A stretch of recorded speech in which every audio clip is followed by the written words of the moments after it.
Today in the Daily Dose, the spy behind home plate.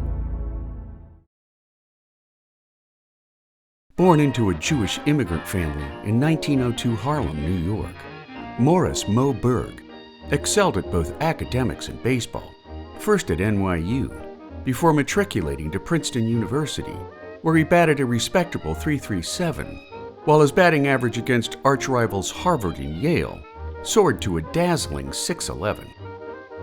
Graduating magna cum laude in 1923, Berg signed a $5,000 contract as a backup shortstop with the Brooklyn Robins, soon to be renamed the Brooklyn Dodgers, where one teammate recalled that Berg could speak 12 languages, but he couldn't hit in any of them.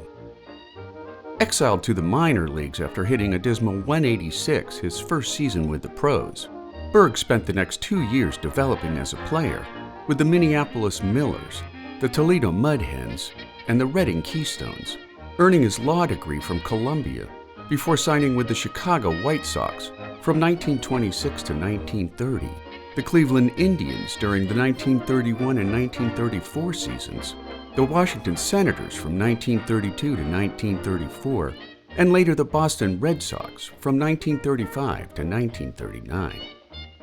During his time inside the Beltway, Berg became a frequent guest at embassy cocktail parties, where his good looks, quick wit, and prodigious language skills caught the attention of the incoming administration of Franklin D. Roosevelt. And while history has failed to reveal who officially put him on the roster, Berg was selected to join an all-star team bound for an 18-game goodwill exhibition trip to Japan, where he carried a letter signed by U.S. Secretary of State Cordell Hull, instructing the staff at the American consulate in Tokyo to give the catcher all due cooperation, official and otherwise. He also carried a 16mm movie camera provided by Movie Tone News, who contracted with Berg to film his trip for moviegoers back home. During his downtime, Berg traded his baseball uniform for a kimono, and while the Japanese government strictly forbade photography of any kind by visiting foreigners, the 6'1" baseball player slicked back his hair and boldly filmed much of Tokyo's industrial and military infrastructure, including footage that would later be viewed by U.S. Army Air Force Lieutenant Colonel Jimmy Doolittle and his raiders before their now famous 1942 bombing raid on Tokyo, making Moe Berg both a mediocre journeyman baseball player and an excellent pre-war spy.